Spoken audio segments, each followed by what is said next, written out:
नमस्कार दोस्तों। आज का लेक्चर बहुत ही ज़बरदस्त टॉपिक पे है जिसका नाम है ग्रुप समकारिता। इसे ग्रुप मॉर्फिज्म भी कहते हैं। देखिए बहुत मज़ा आने वाला है, बहुत कमाल का टॉपिक है ये। इस टॉपिक को मन करता है कि खूब सारा पढ़ाऊँ क्योंकि बहुत अल्टीमेट टॉपिक है ये, बहुत बहुत ज़बरदस्त टॉपिक है ये मॉर्फिज्म। इसको समझाने से पहले छोटे से क्वेश्चन से स्टार्ट करता हूँ। भारत में हम लोग जो है अपनी भावनाओं को प्रकट करने के लिए, अपनी बात कहने के लिए, अपनी बात समझाने के लिए, दूसरे की बात समझने के लिए हिंदी भाषा का प्रयोग करते हैं। हमें पता है, चाहे केरल हो, कर्नाटक हो, तमिल हो या किसी और मतलब स्टेट से हो, कोई भी स्टेट से हो, तो हिंदी जो है वो लगभग एक कॉमन भाषा है। मोटा मोटी लगभग सभी हिंदी लोग जानते हैं। तो हिंदी में आप अपनी भावनाएं, अपना गुस्सा, अपना प्रेम, अपने भाव आप सब व्यक्त कर सकते हैं। सामने वाला भी अपनी सारी चीज़ें इस तरीके से व्यक्त कर सकता है। हम अपने आप को एक्सप्रेस कर सकते हैं। तो मेरे दिमाग में एक सवाल आता है कि भाई अमेरिका के जो लोग हैं वो क्या करते होंगे, उन बेचारों का क्या होता होगा। उन्हें तो हिंदी आती नहीं है। अमेरिका के जो लोग हैं उनको हिंदी आती नहीं है, तो वो बेचारे तो गूंगे से बैठे रहते होंगे, है ना। गूंगे से बैठे रहते होंगे सारा दिन, कुछ बोल सकते नहीं होंगे। तो आप कहेंगे नहीं नहीं सर, ऐसा नहीं होता, वहाँ पे भी लोग बोलते हैं। तो मैं कहूँगा वहाँ पे कैसे बोलते हैं, हिंदी तो सिर्फ इंडिया में ही है। इंडिया के लोगों को हिंदी आती है, उनको तो हिंदी आती नहीं है, तो वो लोग बात कैसे करते होंगे। तो आप कहेंगे नहीं नहीं सर, हिंदी को ज़रूरी नहीं है आना, वहाँ पे इंग्लिश बोल लेते हैं, इंग्लिश में भी वही चीज़ें हो जाती है। इंग्लिश में भी सब कुछ ऐसा हो जाता है। मतलब ये जो हम जो भाव प्रकट करते हैं, जो गुस्सा है, जो गालियाँ निकालते हैं, क्या वो इंग्लिश में भी निकाल सकते हैं। तो आपको कहा हाँ सर, गालियाँ इंग्लिश में भी निकाल सकते हैं, गुस्सा हम इंग्लिश में भी निकाल सकते हैं, प्रेम जो है वो आप हिंदी में करते हैं, जिस तरीके से आप मुझे अच्छे लगते हैं, बहुत बढ़िया है, मुझे बहुत पसंद हो, है ना। तो ये सारी बातें इंग्लिश में भी कही जा सकती है। तो इसका मतलब क्या हुआ, इसका मतलब तो ये हुआ कि जो चीज़ें एक्सप्रेस करने वाली है वो हिंदी भाषा में भी एक्सप्रेस की जा सकती है, तो इंग्लिश भाषा में भी एक्सप्रेस की जा सकती है। तो अतः यहाँ समझिए बात को, हिंदी भाषा अनिवार्य नहीं है। हिंदी भाषा की तरह ही तुल्य भाषा इंग्लिश भी है। आप वही सब कुछ हिंदी में जो कर पाते हैं वो सब आप इंग्लिश में भी कर सकते हैं, और इंग्लिश में नहीं वो सब कुछ आप मराठी में भी कर सकते हैं। वो आप सब कुछ तमिल, तेलुगु, कन्नड़, हर भाषा में, हर भाषा जो है वो एक माध्यम है इन सबको एक्सप्रेस करने का। ये सब इक्विवेलेंट है, समान रूप से कारित होती है, समान रूप से कारित होते, समान रूप से कार्य करती है। पकड़ रहे हैं बात को, समकारिता। उम्मीद कर रहा हूँ आइडिया पकड़ में आ रहा होगा। समाकारिता, समाकारिता का मतलब होता है समान रूप से कार्य करने वाली समाकारिता। समान रूप से कारित, कारित का मतलब कार्य, समान रूप से कार्य करने वाले को समकारिता कहते हैं। बस यही हमारा आइडिया जो है निकल के आया कि जैसे हिंदी भाषा का काम, अगर हिंदी भाषा किसी को नहीं आती और अंग्रेजी आती है तो अंग्रेजी में भी काम चला सकता है, और जिसको अंग्रेजी नहीं आती, हिंदी आती तो हिंदी में भी काम चला सकता है, हिंदी अंग्रेजी नहीं आती, तमिल आती है तो तमिल में भी काम चला सकता है। क्योंकि सेम चीज़ जो है, भाषा जो है वो आपको सिर्फ एक माध्यम देती है अपने आप को एक्सप्रेस करने का। तो हम यहाँ पर भी कुछ ऐसा ही आइडिया चाहते हैं कि मान लीजिए कोई ग्रुप जी है, जी में जो काम हो सकता है वो काम किसी और ग्रुप में भी हो सकता है क्या। क्या ऐसा काम, जो काम हिंदी कर सकते हैं वो काम इंग्लिश कर सकती है, इंग्लिश कर सकते हैं वो काम उर्दू कर सकते हैं, उर्दू जो कर सकते हैं वो तमिल कर सकते हैं। तो भाषाओं में ये हमारे पास आइडिया है, तो यही हम ग्रुप के साथ भी लगाना चाहते हैं। एक ग्रुप है जी, जी में जो कुछ मैं कर सकता हूँ क्या वो मैं किसी और ग्रुप में कर सकता हूँ जी डैश में। क्या ये संभव है या नहीं, ये बताइए। तो आप कहेंगे सर ऐसा हो सकता है, ग्रुपों में भी ये आइडिया काम कर सकता है। इस आइडिया को कहते हैं ग्रुप मॉर्फिज्म। ग्रुप मॉर्फिज्म, जब आप एक ग्रुप का काम दूसरे ग्रुप में ले जाके कर सकते हैं तो इसे समाकारिता कहते हैं। अब कैसे होगा सुनिए बात को और मजा लीजिए। हम क्या कह रहे हैं, पहले तो समकारिता को परिभाषित करते हैं। समकारिता का मतलब मैंने बता दिया, जो जी कर सकता है, जो जी में काम हो सकता है वो जी डैश में भी वो काम किया जा सकता है, इसे समाकारिता कहते हैं। अब गणितीय रूप में इसको कैसे परिभाषित किया गया पहले वो देखिए। तो यहाँ पे आपने दो ग्रुप ले लिए, एक ग्रुप आपने जी ले लिया और उसकी संक्रिया ले ली स्टार, एक दूसरा ग्रुप ले लिया जी डैश और उसकी संक्रिया ले ली ओ। ये दो ग्रुप है, और मैं ये चाहता हूं कि दोनों ग्रुप जो है उसमें समाकारिता हो, समान रूप से काम करने की ताकत हो। तो कैसे पता चलेगा कि दोनों ग्रुप में समान रूप से काम करने की ताकत है या नहीं है। समान रूप से काम करने की ताकत है या नहीं है, ये बात पकड़िए। जैसे राजस्थानी है, भाषा है, भाषा है लेकिन इसके पास अपनी लिपि नहीं है। तो आप जब लिखने की बात आएगी तो राजस्थानी को हिंदी भाषा की जो देवनागरी लिपि है उसकी सहायता से आपको लिखना पड़ेगा। इंग्लिश के पास अपनी लिपि है इंग्लिश के पास, हिंदी के पास अपनी लिपि है, तमिल के पास अपनी लिपि है। तो इन्हें भाषाएं कहते हैं जिनके पास अपनी खुद की लिपि होती है। पंजाबी के पास अपनी लिपि है, इनको आप बोल भी सकते हैं, लिख भी सकते हैं अपनी ही लिपि से, उधार ली लिपि से नहीं, अपनी ही लिपि है इनके पास यूनिक। तो ऐसा ही हम यहाँ पे भी चाहते हैं। तो कैसे होगा ये कि जी में जो काम हो रहा है वो काम जी डैश में भी हो सकता है, इसको गणितीय रूप से कैसे बोला जाए। तो उसके लिए तरीका देखिए, कितना ज़बरदस्त तरीका जो है वो गणितज्ञों ने खोजा है। धन्य है वो लोग जिन लोगों ने इतना दिमाग लगाया, इतना जोर तक पहुँचाया है ना। ऑब्वियसली बात है, मैथमेटिशियन है, हम भी मैथमेटिशियन है, हम भी दुनिया को कहाँ से कहाँ ले जाने की ताकत रखते हैं। तो देखिए कि उन लोगों ने क्या सोचा, कैसे सोचा। किसी ग्रुप जी स्टार से दूसरे ग्रुप जी डैश ओ में पर परिभाषित फलन, एक फलन है जो जी से जी डैश पे परिभाषित है। फलन कहाँ से आ गया भाई, रुकिए थोड़ी देर, अभी समझ में आ जाएगा। परिभाषित प्रतिचित्रण, प्रतिचित्रण फलन को ही कहते हैं। फलन का ही कई नाम है, इसको रूपांतरण भी कहते हैं, प्रतिचित्रण भी कहते हैं, फलन भी कहते हैं। जो नाम सुंदर लगे वो आप लिख सकते हैं। परिभाषित प्रतिचित्रण f को g से g डैश में समाकारिता कहते हैं, समाकारिता कहते हैं।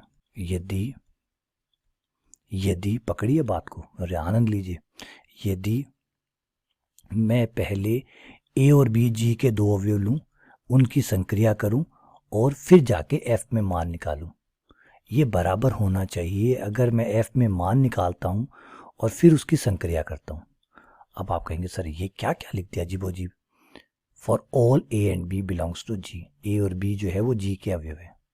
आइए धीरे धीरे तसल्ली से बात करते हैं, बड़ा ही तसल्ली से चलना पड़ेगा क्योंकि टॉपिक बहुत गहरा है। बहुत गहरे टॉपिक के साथ आप बहुत जल्दबाजी नहीं कर सकते, वरना सब कुछ ऊपर से चला जाएगा। तसल्ली रखते हैं, शांति से काम करते हैं, आराम से बात को समझते हैं। पहले हम क्या कह रहे हैं कि एक फलन है जो जी से जी डैश में, मैं फलन की बात भी करूँगा, फलन क्यों डाला गया।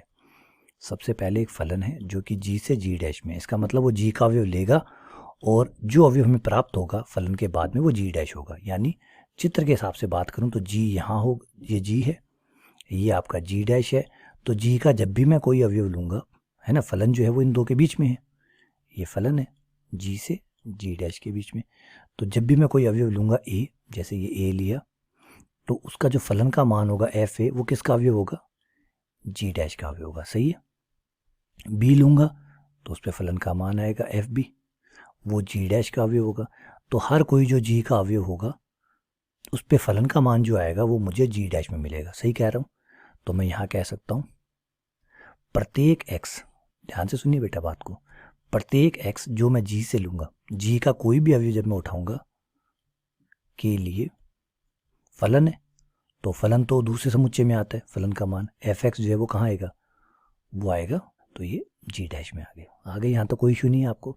तो अब समझ जाइएगा कि ए बी सी डी ये जो है ये सब जी के अवयव है, और F A F B F C ये सब जो है ये किसके अवयव है, जी डैश के अवयव है। कोई इशू नहीं है यहाँ तक। चलिए बहुत बढ़िया, यहाँ तक नहीं है। तो फिर हम क्या कह रहे हैं, इसको क्या कह रहे हैं, समझिए क्या बात है। इस चित्र को समझिए, ये कहानी को समझिए कि क्या है। एक फलन है जो जी से जी डैश में परिभाषित है, पहले ग्रुप का अवयव लेता है और दूसरे ग्रुप का अवयव आपको लौटाता है। पकड़िए बात को, पहले ग्रुप का अवयव आपसे ले लेगा और दूसरे ग्रुप का अवयव आपको लौटा देगा, है ना। जैसे आप मान लीजिए यहाँ से अमेरिका जाते हैं, तो अमेरिका जाएंगे तो आप क्या करेंगे, अपने पैसे वहाँ दे देंगे, अपने जो इंडियन रुपीज़ है वो दे देंगे, उसके बदले क्या ले लेंगे, डॉलर्स ले लेंगे। आपने डॉलर्स क्यों लिए, क्योंकि अमेरिका में इंडियन रुपीज़ नहीं चलती, तो वहाँ पे आपको एक्सचेंज में जाना होगा और अपने पैसे जमा कराने होंगे इंडियन रुपीज़, और उसके बदले जो डॉलर्स है वो ले लेने होंगे। ऐसे ही होता होगा। क्योंकि अगर आप, चलिए उल्टा ले लेते हैं, अगर भारत में कोई आता है, भारत में कोई अमेरिकन आता है तो वो क्या करेगा, वो डॉलर्स पकड़ाएगा और इंडियन रुपीज़ लेगा, क्योंकि इंडिया है, इंडियन चलेगी, इंडियन करेंसी ही मान्य होगी। तो सेम ऐसे ही यहाँ पे होगा। एफ क्या कर रहा है, आपसे जी जो है, मान लीजिए वो इंडियन रुपीज़ है वो ले रहा है और आपको डॉलर मतलब जी डैश आपको लौटा रहा है। यहाँ तक इशू नहीं है, कोई प्रॉब्लम नहीं है इसमें। चलिए आगे बढ़ते हैं। अब ये कह क्या रहा है, ये विज्ञान क्या है, ये बकवास है, क्या है ये, आइए समझते हैं इसको। इसमें ये कह रहा है, ध्यान से सुनिए बात को, ये लीजिए जी, ये लीजिए भाई जी डैश, और पकड़िए बात को, कहानी को पकड़िए। ये कह रहा है कि पहले आप इसमें से जी में जाइए और कोई भी दो अवयव, और कोई भी जब मैं बोलता हूँ उसका मतलब सारे जोड़े बनाइए, सारे जोड़े, सारे, एक भी जोड़े पे बात गलत नहीं होनी चाहिए। एक पे गलत, सब पे गलत, बात कहानी खत्म। देखिए मैथ्स है, बहुत सिंपल है, एक बार गलत तो गलत, फिर जरूरत ही नहीं है कि दोबारा गलत हो, एक बार गलत हो गया तो गलत है। तो इसका मतलब याद रखिएगा, प्रत्येक जी के हर जोड़े पे ये बात चेक करनी है। तो पहले जी के आपको दो अवयव उठाने हैं, आपकी पसंद के, जो भी फेवरेट हो सब उठा लीजिए, किसी भी जोड़े पे गलत नहीं होनी चाहिए। ए और बी उठाया, फिर इनकी संक्रिया कराएंगे। संक्रिया, जी में जो संक्रिया है उसका नाम स्टार है, और जी डैश की जो संक्रिया है उसका नाम ओ है। अब जी अपना ग्रुप है तो इसकी अपनी संक्रिया होगी, ये अपना ग्रुप है तो इसकी अपनी पता नहीं क्या संक्रिया होगी, जो भी हो, हमने नाम रख दिया स्टार, इसका नाम रख दिया ओ। अब जैसे ही मैं संक्रिया करूंगा, ग्रुप है, ग्रुप तो संवर्त होता है, संवर्त होने पे जो संक्रिया करेंगे, संक्रिया करके जो बनेगा वो ग्रुप का ही कोई अवयव होगा। ये बात आप मानते हैं? ग्रुप है बेटा, ग्रुप है, ग्रुप है बेटा, ग्रुप संवर्त होता है, संवर्त होता है तो जो संक्रिया करने पे जो अवयव बनेगा वो भी ग्रुप का ही कोई ना कोई अवयव होगा। हो गया। अब ये ग्रुप का अवयव होगा, इनके बीच में हमने फलन परिभाषित किया हुआ एफ, जो जी के हर अवयव को जी डैश के अवयव से जोड़ता है। तो ए और बी ने संक्रिया की, ए स्टार बी बनाया, जो कि ग्रुप में ही कहीं ना कहीं बनेगा।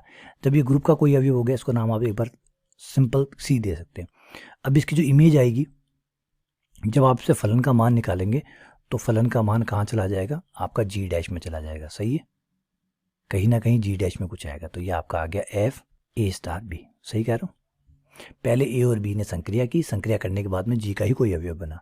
जब जी का कोई अवयव बना तो जी का अवयव का जब फलन का मान निकालेंगे तो जी डैश में ही कहीं ना कहीं आएगा। तो यहाँ तक आपको कोई इशू नहीं है, यहाँ तक सिंपल बात हुई। तो आपने पहले क्या किया, मैं यहाँ पे आपको एरो से दिखा देता हूँ। आपने एक ए चुना, एक बी चुना, उनकी संक्रिया करवाई, संक्रिया कराने के बाद में प्रतिचित्रण निकाला। पहले संक्रिया करवाई, बाद में प्रतिचित्रण निकाला। तो संक्रिया कराने को कहते हैं संयोजन, और फलन का मान निकालने को कहते हैं प्रतिचित्रण।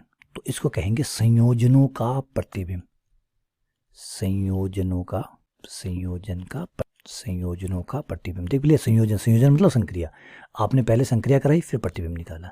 इंग्लिश में से बोलूं, image of composite, image of composite. आपने कंपोजिशन किया, मतलब संक्रिया कराई फिर इमेज निकाली, इमेज ऑफ कंपोजिशन, कंपोजिशन की इमेज निकाली। यानी पहले कंपोजिशन करवाया, मतलब संक्रिया करवाई, फिर उसकी इमेज निकाली, और आप यहाँ पहुँच गए। सही है। दूसरी बात देखिए, यहाँ तक किसी को इशू नहीं होगा, बहुत बढ़िया बात है। तो अब यहाँ पे पहले मैं इमेज निकालूंगा। अब मैं दूसरी बार क्या करने वाला हूँ, मैं वो गलती नहीं करूँगा कि पहले संक्रिया करा रहा हूँ फिर इमेज निकाल रहा हूँ। अब मैंने तय किया कि पहले मैं इमेज निकालूंगा, ए की इमेज एफ ए होगी, बी की इमेज निकालूंगा, एफ बी होगी। दोनों की इमेज, देखिए इमेज मैंने पहले निकाली, इमेज निकाली, और इमेज निकाल के मैंने इनकी संक्रिया करवाई, इन दोनों की संक्रिया करवाई। संक्रिया करवाने पर ये अवयव, अच्छा एफ ए एफ बी किसके अवयव? जी डैश के। अब अगर आप अमेरिका में हैं तो आपको किसके नियम मानने पड़ेंगे? अमेरिका के मानने पड़ेंगे, सीधी सीधी बात है। भारत में होते तो भारत के नियम मानने पड़ते। अब अगर आप जी डैश के अवयव हो तो जी डैश पे तो जी डैश की संक्रिया काम करेगी ना, अमेरिका पे तो अमेरिका के नियम काम करेंगे। तो एफ ए और एफ बी किसके अवयव है? जी डैश के अवयव है। तो जी डैश के अवयव है तो संक्रिया भी किसकी होगी? जी डैश की। तो ये संक्रिया हुई F A O F B. बेटा गलती से स्टार मत लगा दीजिएगा। अब स्टार लगाने का मतलब आप कह रहे हैं कि मैं अमेरिका में जाऊंगा लेकिन रूल इंडिया के मानूंगा, इंडिया का जो कानून है उसके अंतर्गत अमेरिका में रहूंगा, रहने देंगे वो आपको? या आप इंडिया में आ गए और अमेरिका के कानून को मान रहे हैं, मैं तो अमेरिका में आया हूँ या मैं तो इंडिया में आया हूँ, कानून दूसरे देश का मानूंगा, ऐसे कैसे चलेगा भाई? जिस देश में जैसा देश उसका वैसा भेष, वैसे नियम। तो अब यहाँ पे हो तो यहाँ के नियम मानिए। यहाँ पे संक्रिया कौन सी है? यहाँ पे संक्रिया कौन सी है? ओ। यहाँ होते तो संक्रिया कौन सी होती? स्टार। जिसका देश उसके नियम। संक्रिया कराई। अब संक्रिया कराने के बाद आपको वही अवयव मिला जो आपने पहले कंपोजिशन की इमेज निकाली थी। अब इमेज का कंपोजिशन करवाया, दोनों साइड से बराबर है। इस लाइन को आप कहेंगे कंपोजिशन ऑफ इमेज, प्रतिबिंबों का संयोजन। प्रतिबिंब पहले निकाले और फिर संयोजन किया। प्रतिबिंब का पहले प्रतिबिंब निकाले फिर संयोजन किया, इसलिए इसको कहते हैं कंपोजिशन ऑफ इमेज। इमेज का कंपोजिशन किया, कंपोजिशन ऑफ इमेज। आई बात समझे? अब यहाँ पे दोनों साइड में आपको देखा, दोनों साइड से अलग अलग आपने क्रम देखो चेंज किया। एक बार आपने संयोजन किया फिर प्रतिबिंब निकाला, एक बार आपने प्रतिबिंब पहले निकाला फिर संयोजन किया, लेकिन दोनों ही तरीकों से आप एक ही जगह पहुंचे हैं। दोनों ही तरीकों से आप एक ही जगह पहुंचे, इसका मतलब समान रूप से काम कर रहा है। संयोजनों का प्रतिबिंब और प्रतिबिंबों का संयोजन, दोनों ही तरीके से आप एक ही जगह पहुंचे हैं, इसका मतलब समान रूप से काम कर रहा है। क्या काम कर रहा है? समान रूप से। ये फलन जो है आपको दोनों साइड से समान रूप से काम कर रहा है। समान प्लस कारित यानी कार्य करना। अब बताइए क्या समान रूप से काम कर रहा है? पहले बताइए क्या समान रूप से काम किया? इसने समान रूप से ये कार्य किया कि आपने पहले निकाला था संयोजनों का प्रतिबिंब। आपने क्या निकाला था? आपने निकाला था संयोजनों का प्रतिबिंब।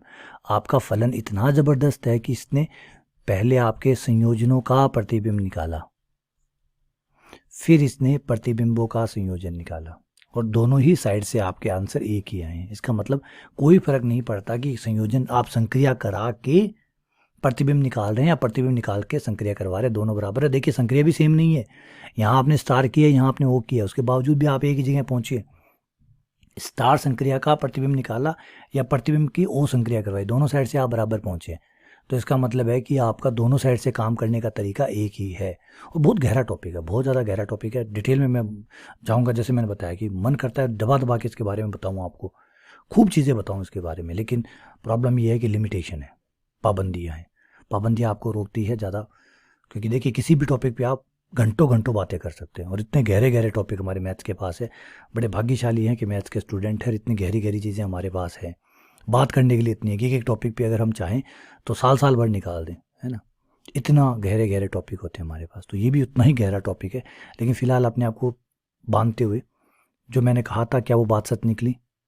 मैंने यहाँ आपको समझाया था कि देखिए जी में और जी डैश में काम करने का तरीका एक है। एक संक्रिया आपने जी में करवाई है और एक संक्रिया आपने जी डैश में करवाई है, देख लीजिए चाहे। एक आपने जी में करवाई है और एक संक्रिया आपने जी डैश में करवाई है और फाइनली आप एक जगह ही पहुंचे।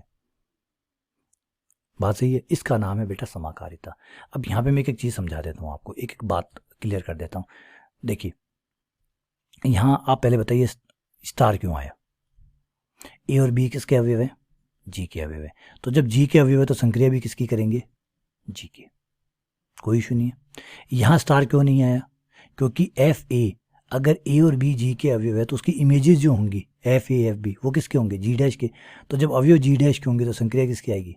जी डैश की। सही गलत है? आपको पता है आरपीएससी के अंदर ये क्वेश्चन पूछा गया था। आरपीएससी के अंदर ये क्वेश्चन पूछा गया था। इसमें उसने क्या किया, चारों जगह ये जो संक्रियाएं आपस में अदल बदल कर दी। जो आरपीएससी में पूछा गया वो क्वेश्चन आपको दिखाता हूँ। अब उम्मीद करता हूँ कि शायद अब आप लोगों को बिल्कुल भी डाउट नहीं होगा। आरपीएससी में क्वेश्चन पूछा गया था कि निम्न में से समाकारिता कौन सी है, और इसको 4 ऑप्शनों में डिवाइड कर दिया था। पहला ऑप्शन में ये डाल दिया था ए स्टार बी बराबर f a star f b, दोनों तरफ स्टार लगा दिए। दूसरे ऑप्शन में क्या किया, दोनों तरफ ओ लगा दिए मान लीजिए। तीसरी तरफ जो था, तीसरे ऑप्शन में क्या किया, इस तरफ ओ लगा दिया और इस तरफ स्टार लगा दिया। और खाली खेल इतना सा ही था क्वेश्चन में कि भैया आपको ये पता होना चाहिए कि जिस देश का नागरिक होगा उसी देश का रूल फॉलो करेगा। इतना सा झंझट था। इतनी सी बात अगर किसी को पता थी तो वो क्वेश्चन सही हो जाता। अब बताइए कौन सा सही है? ये क्यों गलत है? एक एक पे बात कर लेते हैं। ये गलत क्यों है? ये गलत इसलिए है कि ए और बी के बीच में संक्रिया सही है, लेकिन f A F b g dash के अवयव हो गए हैं। अभी जी डैश की नागरिकता ले ली उन्होंने, मतलब दूसरे देश चले गए हैं। और दूसरे देश चले गए और वहाँ पे इंडिया के नियम मानेंगे तो नहीं चलेगा, इसलिए गलत है। यहाँ पे ए और बी भाई इंडिया में बैठे और अमेरिका के रूल मान रहे हैं, कैसे चलेगा? ये इसलिए गलत है। ये सही है, ये एकदम सही है, ये वाला सही है, ये गलत है। यहाँ पे ये भी बंदा गलत है और ये भी गलत है। ये तो इंडिया में है और अमेरिका के रूल मान रहा है, ये अमेरिका में है और इंडिया के रूल मान रहा है, इसलिए ये तो बिल्कुल गलत है। ये बंदे एकदम सही है, जो इंडिया में है वो इंडिया की बात मान रहा है, जो अमेरिका में है वो अमेरिका की बात मान रहा है। बस आगे बात समझे। ये पेपर में क्वेश्चन आया हुआ समाकारिता को लेकर, ज़बरदस्त देखा है आपने, कितना प्यारा है ना, बहुत प्यारा क्वेश्चन ये पूछा गया। चलिए आगे बढ़ते हैं। अब एफ फलन है, समाकारिता तो होगी, इसे होमोमॉर्फिज्म कहते हैं, इंग्लिश में इसको कहते हैं होमोमॉर्फिज्म। वर्ड यूज़ कर लीजिए, होमोमॉर्फिज्म। होमोमॉर्फिज्म इंग्लिश वर्ड है, होमोमॉर्फिज्म बहुत हिंदी का जो शब्द है उसका अर्थ निकाला गया समाकारिता का। समाकारिता का इंग्लिश में मतलब होता है होमोमॉर्फिज्म, और सिंपल इसको ग्रुप मॉर्फिज्म। ग्रुप मॉर्फिज्म देखिए, ग्रुप मॉर्फिज्म में बहुत कुछ आएगा। ये होमोमॉर्फिज्म है, फिर होमोमॉर्फिज्म पे कई मॉर्फिज्म और बनेंगे। टाइप्स ऑफ होमोमॉर्फिज्म देखिए, टाइप्स ऑफ कितने कितने प्रकार के मॉर्फिज्म हो सकते हैं। अभी टाइप्स कहाँ से आ गया? अब आप सोचेंगे सर ये टाइप कहाँ से आ गया? टाइप इसलिए आ गया जब फलन का नाम आ चुका है। जब फलन का नाम आ चुका है तो फलन एक एक ही भी होता है, मतलब वन वन भी होता है, आच्छादक भी होता है। तो उस आधार पे हम कई प्रकार के मॉर्फिज्म और डिफाइन कर सकते हैं। कैसे कैसे? सबसे पहले है एक एक की समाकारिता, जो समाकारिता भी हो प्लस एक एक की भी हो। एक एक की समाकारिता मतलब अगर आपने जो फलन बनाया है एक एक की समाकारिता, इसमें क्या होगा? समाकारिता भी होगी प्लस एक एक की भी होगा। एफ जो होगा वो समाकारी भी होगा, जो आपके दो ग्रुप है ना, जी और जी डैश, जी और जी डैश, इसमें जो एफ होगा उसमें दो गुण होंगे। एक तो वो समाकारिता वाला गुण होगा, समाकारिता वाला जो गुण है वो इसके पास होगा, नंबर एक। दूसरा समाकारिता वाला गुण जो है वो इसके पास होगा एक, दूसरा एकेकी वाला जो गुण है वो इसके पास होगा। समाकारिता और एकेकी ये दोनों गुण इसके पास होंगे तो ये कहलाएगी एकेकी समाकारिता। ठीक है। नंबर 2, आच्छादक समाकारिता। आच्छादक मतलब 1 2। हिंदी में पहले एकेकी उसको समझा देता हूँ। इसको मोनोमॉर्फिज्म कहते हैं, मोनोमॉर्फिज्म, इंग्लिश में इसका नाम है मोनोमॉर्फिज्म। दूसरा है आच्छादक समाकारिता। आच्छादक समाकारिता में आप क्या मांग रहे हैं? आप कह रहे हैं कि फलन जो है वो समाकारी भी हो प्लस आच्छादक हो। एकेकी की कोई बात नहीं है, एकेकी हो या ना हो यहाँ कोई मतलब नहीं रखता। यहाँ जो हम चेक कर रहे हैं उसकी बात है। मैं किसी दुकान पे जूते लेने गया हूँ, वो कहेगा भैया चप्पल भी है, तो भाई मुझे चप्पल लेने आया ही नहीं, मैं तो जूते लेने आया हूँ, जूते हैं या नहीं है, बस सीधी सीधी बात है। समझ रहे बातों को? यहाँ पे बस आच्छादक की बात हो रही है, तो समाकारिता प्लस आच्छादक। उसके बाद एकेकी हो या नहीं हो ना तो मैं चेक कर रहा हूँ ना मुझे पता करना, मुझे सिर्फ देखना है क्या समाकारिता है, हाँ या ना में जवाब दीजिए। आच्छादक है, दोनों अगर हाँ में है तो ये आच्छादक समाकारिता है। अब आप कहेंगे सर एकेकी हुआ तो हो, मुझे क्या मतलब है, मुझे तो सिर्फ आच्छादक और समाकारिता ये दो चाहिए, दोनों है तो आच्छादक समाकारिता कहलाएगी वरना नहीं कहलाएगी। इसको इंग्लिश में कहते हैं इप्पीमॉर्फिज्म। इप्पीमॉर्फिज्म। हाँ, अब यहाँ पे बात कर लेते हैं एक और जो कमाल का है जिसको कहते हैं तुल्यकारिता। अरे भाई बहुत ज़बरदस्त है ये सबसे ज़बरदस्त है, इसके बारे में भी आपको और भी डिटेल से बताऊंगा मैं। तुल्यकारिता, इंग्लिश में इसको कहते हैं आइसोमॉर्फिज्म। ज़बरदस्त मॉर्फिज्म है ये, सबसे कमाल का मॉर्फिज्म है ये। इसमें आप क्या करते हैं, इसमें आप 3 बातें मांगते हैं अगले से, एकेकी भी मांगते हैं, आच्छादक भी मांगते हैं, समाकारिता भी मांगते हैं, तीनों बातें मांगते हैं, बिल्कुल एकदम सब कुछ मांगते हैं आप इससे। आप कहते हैं एफ एकेकी होना चाहिए, आप कहते हैं एफ जो है वो आच्छादक होना चाहिए, एकेकी हो, आच्छादक हो, समाकारी हो, तीनों चीज़ें आप इससे मांगते हैं। और तीनों अगर मिल जाती है तो आप कहते हैं कि भाई ये तुल्यकारिता है। तुल्यकारिता, एक भी ना हुआ तो तुल्यकारिता नहीं है, तीनों होगी तो तुल्यकारिता होगी।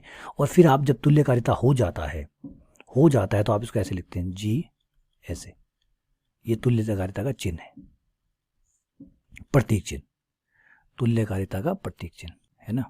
अब एक बार रुकूंगा यहाँ पे, एक बार सांस लूंगा। क्या मुझे यहाँ रुकना चाहिए या मुझे पहले एक बार आगे चल के 2 और रूप है वो बता के फिर आना चाहिए, या यहाँ पे रुकना चाहिए? तो मुझे लगता है एक बार यहाँ पे मुझे रुकना चाहिए, स्टे करना चाहिए। इसके बारे में थोड़ी सी बात कर लेते हैं। देखिए, अब तुल्यकारिता को मैं इतना वेटेज क्यों दे रहा हूँ? तुल्यकारिता क्या है? अगर 2 ग्रुप, सुनिए बेटा बात, यहाँ से 2 बात सुनिए। अगर 2 ग्रुप तुल्यकारी हो जाते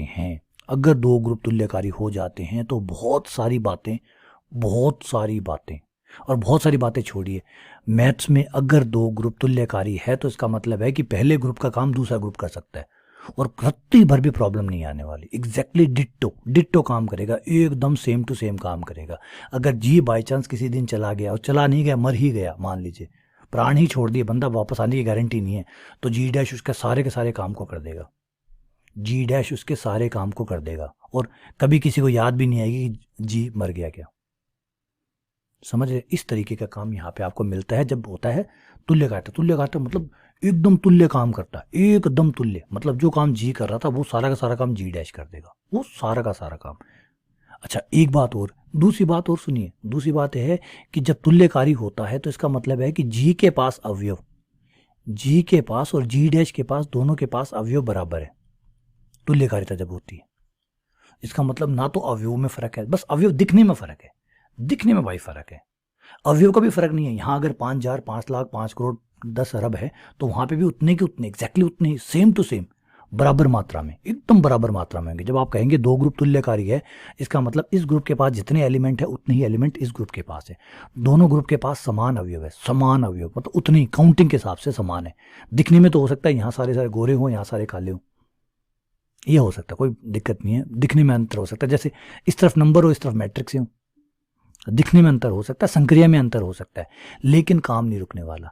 जैसे यहाँ मान लीजिए, समझिए बात को, यहाँ जी का कोई अवयव ए है तो जी डैश में जरूर कोई और अवयव होगा, मान लीजिए फलन आपने बना रखा है तो एफ ए हो गया। तो अब ए का जो भी काम जो ए यहाँ कर पा रहा था वो सारे का सारा काम कौन कर देगा? एफ ए कर सकता है, सारे काम एफ ए कर सकता है। जो ए कर रहा था, ए की याद आएगी नहीं, क्योंकि ए का सारा काम अब एफ ए कर रहा होगा और बिल्कुल वैसे ही कर रहा होगा जैसे ए कर रहा था। बस अब जो ए का जो जाने का जो दुख है वो तो सबको ही है, लेकिन ज़्यादा फर्क नहीं पड़ने वाला। एफ ए सारे के सारे काम कर देगा। इवन आप ए की कोटी निकाली आपने, ऐसे समझिए ए की कोटी निकाली और ए की कोटी 5 आई, तो आप जाके जब एफ ए की कोटी निकालेंगे और पता करेंगे, पता चलेगा एफ ए की कोटी भी 5 आ रही है। बोलिए, इतना तक सेम होता है इनका। अगर इस जी का तत्समक अवयव अगर ई है, अगर जी का तत्समक ई है तो जी डैश का तत्समक एफ ई होगा। बोलिए, इतना सब कुछ सेम होता है, सब कुछ सेम होता है इनका। और संक्रिया, बस यहाँ पे जो संक्रिया आपके देखिए, यहाँ जो संक्रिया थी, यहाँ समझिए कि ए और बी ने संक्रिया की, स्टार संक्रिया की और सी बनाया, ठीक है। तो पता जब आप यहाँ संक्रिया कराएंगे तो एफ ए और एफ बी संक्रिया करेंगे तो एफ सी बनेगा। बताइए, इतना कनेक्ट हो जाते हैं एकदम, मतलब ऐसा लगता है कि वही काम सब कुछ वहाँ चल रहा था, वही सारा काम यहाँ चल रहा है, बिल्कुल वही का वही। बस वहाँ पे ए बी सी कर रहे थे, यहाँ पे f A F B F c कर रहे हैं, बस इतना ही है। बाकी ना कोई अवयवों में फ़र्क है, काउंटिंग के हिसाब से उतने ही अवयव यहाँ है, उतने ही अवयव यहाँ है, और हर कोई एक एक से जुड़ा हुआ है, ए से एफ ए, बी से एफ बी, सी से एफ सी। समझ रहे बातों को, बातों को आप पकड़ रहे हैं कि क्या हो रहा है। तुल्यकारिता का मतलब होता है कि इस ग्रुप की जगह ये ग्रुप ले सकता है, या यूं कहिए कि भाई जी या जी डैश में से किसी एक को हटा दीजिए, क्योंकि ये जी और जी डैश सिर्फ दिखने में भिन्न भिन्न है एक ही। जैसे भारत दुनिया में देखिए, अभी हम बात करें थे लैंग्वेज की, अगर किसी दिन इंग्लिश गायब हो जाती है, या यूं माने हिंदी गायब हो जाती है, यूं माने तमिल गायब हो जाती है, तो क्या होगा? तमिल गायब हो जाएगी तो क्या होगा? अगर तमिल, मराठी, पंजाबी, गुजराती ये गायब हो जाएगा, एक भाषा से काम चल जाएगा नहीं चल जाएगा? पूरी दुनिया में एक भाषा हो तो काम चल जाएगा नहीं चल जाएगा? तो आप कहेंगे हाँ सर चल जाएगा, क्योंकि जो काम हिंदी कर रहा है वही काम तो मराठी कर रहा है, और जो मराठी कर रहा है वो पंजाबी कर रहा है, पंजाबी जो कर रहा है वो इंग्लिश कर रहा है, इंग्लिश जो कर रहा है वो जापानीज कर रही है, काम तो कर रहे हैं। अब ठीक है, उन लोगों ने अपनी भाषा बनाई है तो अपनी भाषा पे वो गर्व कर रहे हैं, वो एक अलग बात है। मैं गणितीय रूप से सोच रहा हूँ, मैं भावनाओं में नहीं जा रहा हूँ, मैं कोई धार्मिक तरीके से इन तरीक़ों से नहीं जा रहा हूँ, मैं सिर्फ मैथ से जो गणितीय रूप है उसके तरीके से जा रहा हूँ कि अगर दुनिया की सारी भाषाएं गायब हो जाए, एक भाषा बच जाए, तो भी हमें आराम से हमारा काम होता रहेगा, हमारा काम चलता रहेगा, काम की परेशानी नहीं आएगी, और भाषा जाने का जो दुख है वो तो अपने दिल में रहेगा ही रहेगा हमेशा के लिए, लेकिन काम नहीं रुकेगा। तो यही हमें समझाता है तुल्यकारिता। तुल्यकारिता कहता है कि अगर मान लीजिए 50 ग्रुप तुल्यकारी है तो उसमें से 49 ग्रुपों को आप आग लगा दीजिए, कोई दिक्कत नहीं है, वो एक रख लीजिए तो काम चल जाएगा आपका। आपको कभी 49 ग्रुप याद नहीं आएंगे, क्योंकि वो एक ग्रुप सबके बराबर है। पकड़ में आ रही है बात? तुल्यकारिता क्या समझाती है हमें? तुल्यकारिता में समझाती है कि भाई ये ग्रुप है, ये तुल्यकारी है, ये ग्रुप तुल्यकारी है, और तुल्यकारी है इसका मतलब इसको पढ़ने की जरूरत नहीं है, इसको पढ़ लीजिए, इस एक को पढ़ लीजिए तो आपने सारे को पढ़ाई कर ली। पकड़ में आ रही है बात?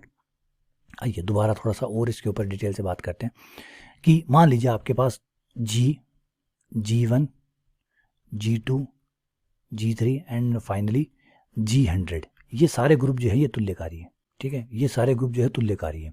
और मुझे इस ग्रुप में से किसी भी एक ग्रुप के किसी भी एक अवयव के बारे में पता चल गया, जैसे G2 का एक अवयव है इसके बारे में पता चल गया कि भाई G2 का एक अवयव है, इसकी कोटि 5 है, तो फिर वो सारे ग्रुप में उसके संगत जो जो अवयव होंगे उन सबकी कोटियां भी 5 5 5 5 5 सबकी।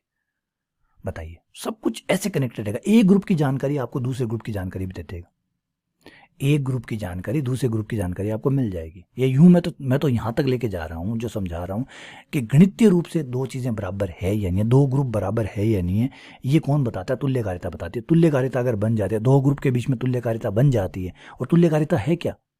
एक फलन है, अगर आपने दो ग्रुप के बीच में एक फलन बना दिया जो एक एक की आच्छादक और समाकारी है, तो आप कहते हैं कि वो तुल्यकारी है। ऐसा फलन अगर बन जाता है तो वो तुल्यकारी है।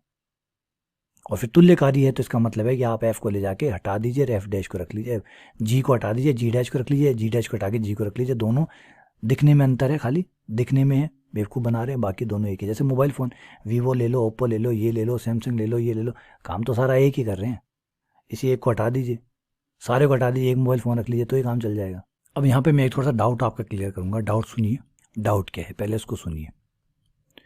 देखिए, कई जने ये सोचते हैं कि हमने एक फलन बनाया, एक फलन एफ बनाया, एक फलन ढूंढा जी से जी डैश के बीच में, और पता चला कि वो प्रत्येक अवयव के लिए, प्रत्येक जोड़े के लिए, और मान लीजिए सिर्फ एक जोड़े के लिए ये गलत साबित हो गया, किसी भी एक जोड़े के लिए ये गलत साबित हो गया, तो क्या ये समाकारिता नहीं है? तो क्या ये समाकारिता नहीं? एक फलन आपने बनाया, एक फलन कोई भी एक ढूंढा, एक बनाया, और आपको पता चला कि A स्टार B और उसमें भी एक जोड़ा उठाया जिसमें ये दोनों बराबर नहीं है और आपने कह दिया समाकारिता नहीं है। ना भाई ना ना, ऐसे मत कीजिएगा। ये जो समाकारिता की परिभाषा ये कहती है कि जितने फलन बन सकते हैं, जितने फलन बन सकते हैं, उसमें से अगर आपको एक भी ना मिला, एक भी ना मिला, सारे आपने चेक किए, कोई भी फलन इस शर्त को पूरी नहीं कर रहा है, तब आपको बोलना है कि समाकारिता नहीं है। समझ रहे हैं बात को? सपोज कीजिए जी के पास, इसे समझिए कि जी के पास मान लीजिए 3 अवयव है और जी डैश के पास 4 अवयव है, तो इन दोनों के बीच में कितने फलन बनेंगे टोटल? टोटल कितने फलन बनेंगे? टोटल फलनों की संख्या बराबर होगी 4 की पावर 3।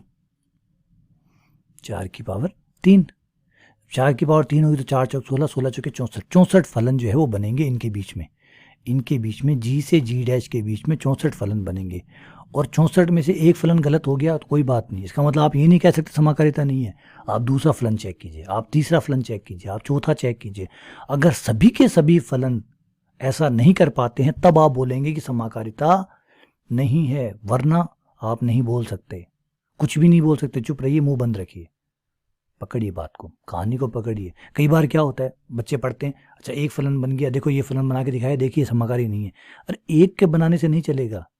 एक देखिए, फलन एक बन गया और समाकारी हो गया, एक बन गया तो चल जाएगा, लेकिन नहीं बना तो आपको और बना के देखने, सारे ट्राई करने, क्योंकि हमें सिर्फ एक फलन ढूंढ रहे हैं, सिर्फ एक फलन। जी और जी डैश के बीच में अगर एक फलन भी मिल गया तो समाकारी है। अगर नहीं मिला तो सारों को चेक करने के बाद अगर नहीं शब्द का इस्तेमाल आपको तब करना है जब आपने सारे चेक कर ले, सारे फलन जितने बन सकते हैं जी और जी डैश के बीच में सब बना लिए और सबका जवाब ना आया, तब आपको कहना है कि समाकारिता नहीं है। ठीक है ना? और एक भी फलन अगर आपको, अब आपने कहा एक फलन बनाया और आपने कहा देखिए ये एक फलन बनाया, ये काम नहीं कर रहा, मतलब समाकारिता नहीं है। ना ना, समाकारिता की परिभाषा ये नहीं है कि किसी एक फलन को चेक कर लो, ना जवाब आ गया तो ना आ गया, ना ऐसे नहीं कह सकते आप। ना कहने के लिए आपको सारे फलनों को चेक करना पड़ेगा, तब जाके आप कहेंगे कि हाँ ना है। समझिए बात, सारे फलनों को आपको ट्राई करना है, सारे फलन में से एक भी फलन, सारे फलनों में से एक भी फलन अगर ना मिलता है जो समाकारिता को पूरा करता है, तब आपको कहना है समाकारिता नहीं है। तो समाकारिता नहीं बोलने से पहले बहुत ध्यान रखिएगा। तो यहां मैं लिख देता हूं, समाकारिता को ना कहने से पहले, ना कहने से पहले सभी फलनों को ट्राई करना होगा, सभी फलनों को ट्राई करना होगा। समझ गए? एक फलन दो फलन, पकड़ लीजिए बात को, एक फलन दो फलन बना के आप कह दें कि छुटकारा कर लें कि देखिए नहीं है समाकारिता है, ऐसे नहीं चलेगा। सारे ट्राई कीजिए, सारे ट्राई होने के बाद ही आप कह सकते हैं कि समाकारिता नहीं है, वरना नहीं कह सकते आप। बात पकड़ में आ रही है? ठीक है, चलिए आगे बढ़ते हैं। अब एक पहले जो है समाकारिता का एक एग्जाम्पल ले लेते हैं। दो ग्रुप ले लेते हैं, एक रियल नंबर का प्लस का ग्रुप ले लेते हैं, आर प्लस का ले लिया, कोई इशू नहीं है, रियल नंबर है, सारे रियल नंबर और प्लस की संक्रिया के लिए ग्रुप बनाता है, आप चेक कर सकते हैं। एक दूसरा ग्रुप ले लिया आर जीरो और गुणा के लिए आर जीरो। आर जीरो का मतलब आर में जीरो को छोड़कर सब है, आर जीरो का मतलब है जीरो को छोड़कर सब है, और गुणा में देखिए सिर्फ जीरो का प्रतिलोम नहीं होता, इसलिए जीरो को छोड़ा गया। और आपको याद भी होगा, मैंने समझाया भी था, प्लस के लिए तो रियल नंबर जो है वो ग्रुप बनाता है, क्योंकि प्लस में तो कोई भाग वाली कोई दिक्कत आती नहीं, तो प्लस के लिए तो पूरा रियल नंबर ग्रुप बनाता है। लेकिन प्लस के लिए तो लगभग सभी बनाते हैं, पूर्णांकों को आप ले लीजिए ग्रुप बनाते हैं प्लस के लिए, परिमेय संख्याओं को ले लीजिए ग्रुप बनाते हैं, रियल नंबर को ले लीजिए, कॉम्प्लेक्स नंबर को ले लीजिए। लेकिन जब आप गुणा के लिए जाते हैं तो आपको क्या करना पड़ता है, जीरो को बाहर निकालना पड़ता है। परिमेय संख्याओं में से जीरो को निकालते हैं तब जाके ग्रुप बनता है, रियल नंबर में से जीरो निकालते हैं तब जाके ग्रुप बनता है गुणा के लिए, कॉम्प्लेक्स नंबर में से भी जीरो छोड़ते हैं तब जाके ग्रुप बनता है। अब ये दोनों ग्रुप हो गए, बताइए क्या ये दोनों ग्रुप जो है ये समाकारी हो सकते हैं या नहीं हो सकते? तो नहीं बोलने से पहले तो डरिएगा, नहीं बोलने से पहले डरिएगा, क्योंकि नहीं बोलना बहुत मुश्किल है, नहीं बोलना मुश्किल है। हाँ बोलना यहाँ पे आसान है, एक फलन बना के दिखा दो जो समाकारी हो तो हाँ बोलना आसान है। ना बोलने के लिए तो सारे बनाइए, सारे यहाँ पे बहुत है, क्योंकि यहाँ अनंत अवयव है, यहाँ अनंत अवयव है, तो ना बोलना मतलब नामुमकिन ही समझिए, ना बोलना नामुमकिन है।